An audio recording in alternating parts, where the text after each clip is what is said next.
Art the Clown is once again up to no good as a new rampage from the sadistic killer begins. Terrifier 3 is finally here, and the demented, bloody story of Art the Clown continues with even more depraved antics. Terrifier 2 saw Art the Clown decapitated and seemingly defeated by Lauren Levera's Sienna. Though, like any good horror icon, that is not enough to keep him off the board for long. Now he is back for Terrifier 3, which is now in theaters. Despite this being the third movie in the franchise, the killer somehow manages to up the ante, even murdering multiple children, though there are some lines Terrifier's Art the Clown will not cross.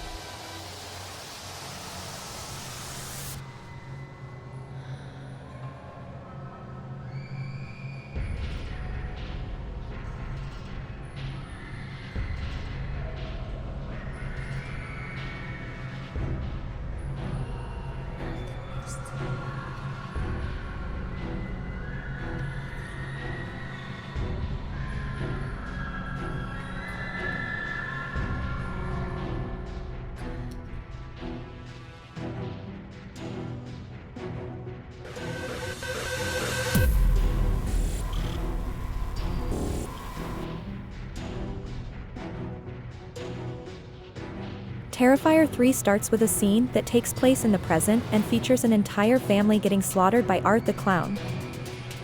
A little girl thinks she hears someone on the roof, potentially Santa.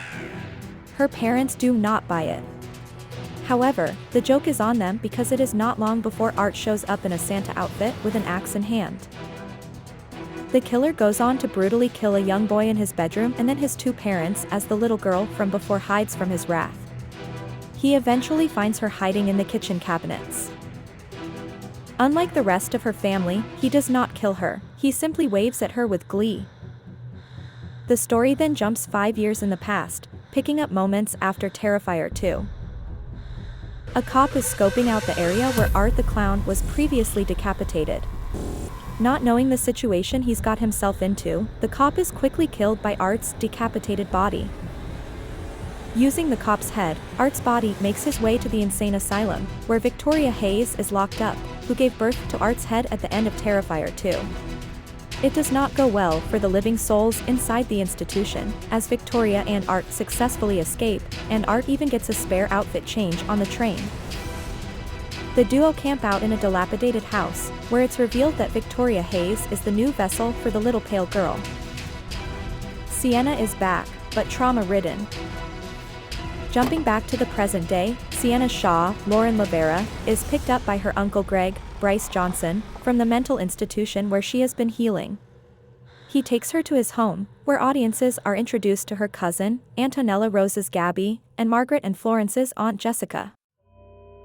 Sienna and Gabby have a very close relationship, with Gabby serving as the key emotional pillar for Sienna this time around. However, they are not close enough for Sienna to want to share any of her diary's contents with Gabby, much to her chagrin. Cutting away from Sienna's reunion, two construction demolitionists start digging around the dilapidated house that audiences saw earlier. They come across both Art the Clown and Victoria Hayes, who emerge from their self-imposed hibernations.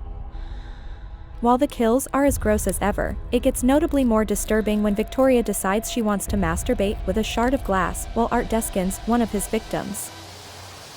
Jumping back to Sienna, who is now partaking in a little family dinner, her trauma is introduced in full force as she sees her dead friend, Kaylee Hymansbrook, at the dinner table, blaming Sienna for getting her killed. Props to Terrifier 3 though, because Sienna does not cave into the pressure of her hallucinations, as she dismisses herself without making a scene. Jonathan is alive and well. Sort of. It takes a while, but Terrifier 3 confirms that Elliot Fulham's Jonathan did survive the event of Terrifier 2. Now, years later, Jonathan is attending college, where he has made some new friends. Among them is his roommate, Mason McCarthy as Cole, and Cole's girlfriend, Alexa Blair Robertson's Mia. It turns out that Mia is a big fan of Jonathan. She is obsessed with the Miles County Clown, aka Art himself. She has been following Jonathan for years and is hoping he will join her podcast, which is an idea he is not fond of. As Jonathan will eventually learn in a later scene, their podcast peddles the theory that Sienna is the one responsible for all the murders that went down in the second film. Their interaction is interrupted by Sienna finally calling Jonathan, marking their first exchange on screen since Terrifier 2. Their relationship seems intact, but strained by everything that has happened. Art the Clown has some demented fun.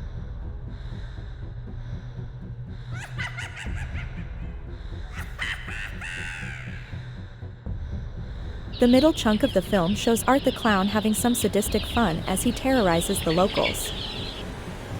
First, Art zeroes in on 3 men at a bar, one of which is dressed in a Santa outfit that the clown wants. Funnily enough, none of them seem to notice that the clown happens to be covered in blood. The bartender's death is simply for Art the Clown, as is the Santa's drunk friend. The Santa, however, has a worse fate in store for him. Art ties the poor man to a chair in his underwear after stealing and putting on his Santa outfit. Art takes his tank of nitrogen and freezes parts of his victim's body, going on to smash them with a hammer. The last target is his face, where he also rips off the poor man's beard to match his Santa outfit. Things somehow get worse not long after that. Art visits the local mall in his new festive outfit, where he takes over for the mall Santa and greets children. Unlike the other Santa, Art is prepared with gifts for the children. While that might sound nicer than the clown is usually capable of, in each box is a bomb waiting to go off. Needless to say, the children get curious, and the bombs go off, killing countless children and adults. Art's rampage is not over yet because he also initiates one of the goriest, most intense shower scenes in all of horror history. After overhearing Cole and Mia talk about how evil the Miles Country Clown is, Art follows the duo into the shower, where they are getting down and dirty with one another. With a chainsaw in hand, Art interrupts their fun, using his new tool to slowly cut through both of them in creative and thorough ways. Mia is the first to be killed by her horror icon, while Cole gets a more intensive dismembering outside of the shower. Sienna starts to lose it. Before the bombing instance, Sienna's mental state takes a turn for the worse when she is convinced that she saw Art the Clown at the mall while shopping, which she did. She takes this to her brother, Jonathan, who is not fully convinced. He has been trying to move on from everything that happened, and he's not so sure that Sienna is. Sienna quickly throws back some of her brother's theories from years ago at him. She reminds Jonathan of how he used to read heavily into demonology, previously telling her they have to destroy the little girl before it's too late, destroy her because she's inhuman, a demon. After the duo part ways, Jonathan gets close to reporting on Sienna's questionable mental state to Aunt Jess. He is frustrated about the entire situation and feels he has few options about what to do. When Sienna returns home, she realizes Gabby has been looking at her journals. Her cousin knows everything that happens to her, but Sienna tries to play it off, claiming she is sick. With that said, Sienna starts to freak out legitimately the moment she hears about the mall bombing on the news. She's convinced Art is back and she is right,